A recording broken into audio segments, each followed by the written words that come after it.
Hujambo na nikukaribishe kwa mara nyingine tena mtazamaji wa The World News uweze kuyafahamu mengi yanayojiri ulimwenguni. Baada ya kutokea kwa tetemeko huko Myanmar ambalo pia linadaiwa kufika hadi China pamoja na Thailand, hadi sasa wa Myanmar 700 wamefariki dunia. Idadi ya waliofariki kutokana na tetemeko kubwa la ardhi nchini Myanmar imeongezeka na kufikia karibu 700 huku takribani watu 1700 wakijeruhiwa kwa mujibu wa taarifa ya jeshi la serikali ya nchi hiyo siku ya Jumamosi. Idadi ya waliofariki kutokana na tetemeko kubwa la ardhi nchini Myanmar linazidi kuongezeka. Imedaiwa kwamba ni watu 700 lakini idadi yao inazidi kila wakati.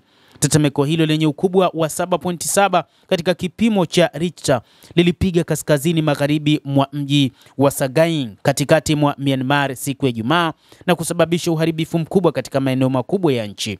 Hali ya hatari imetangazwa katika mikoa 6 ikiwa ni pamoja na Mandalay, jiji la pili kwa ukubwa nchini humo ambalo lilikuwa karibu na kitovu cha tetemeko ambapo uharibifu mkubwa umeonekana. Hata hivyo, kwa Thailand watu 20 wanadaiwa kuuawa hadi wakati huu.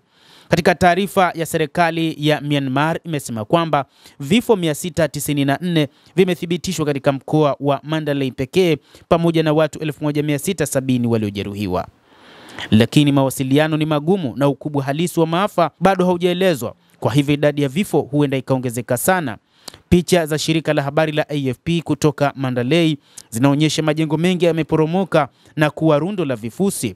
Awali serikali ilisema kuwa takribani watu 144 wamepoteza maisha nchini Myanmar, ambapo picha na video kutoka miji miwili iliyokumbwa na janga hilo zimeonyesha uharibifu mkubwa.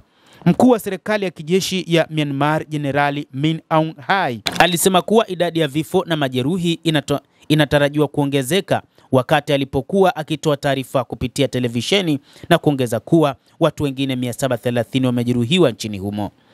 Nchini Thailand, mamlaka ya jiji ya Bangkok imesema watu 10 wamekufa, 16 wamejeruhiwa na wengine 101 hawajulikani walipo katika maeneo matatu ya ujenzi ikiwa ni pamoja na ghorofa za juu.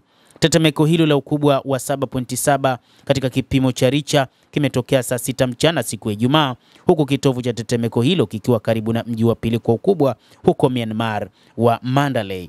Baadaye kulifuatiwa na matetemeko mengine madogo madogo. Mojawapo lilikuwa na ukubwa wa 6.4 katika kipimo cha Richter.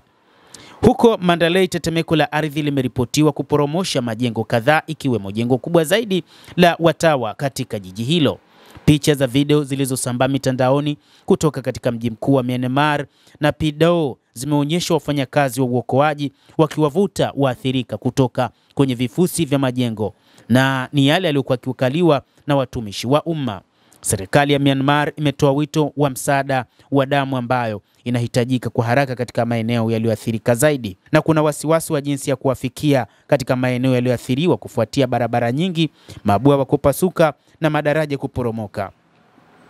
Myanmar iko katika ukanda unaokumbwa mara kwa mara na matetemeko ya ardhi. Ingawa matetemeko mengi hutokea katika maeneo yenye wakazi wachache na si katika miji kama ile iliyoathiriwa siku ya Ijumaa. India, Ufaransa na Umoja wa Ulaya zote zimejitolea kutoa msaada, wakati shirika la afya duniani WHO likisema kuwa linahamasisha kituo chake cha vifaa huko Dubai kwa ajili ya kuwashughulikia majeruhi. Rais wa Marekani Donald Trump alisema Ijumaa kuwa Marekani ingesaidia katika kukabiliana na athari za tetemeko la ardhi lililotokea kusini mashariki mwa Asia.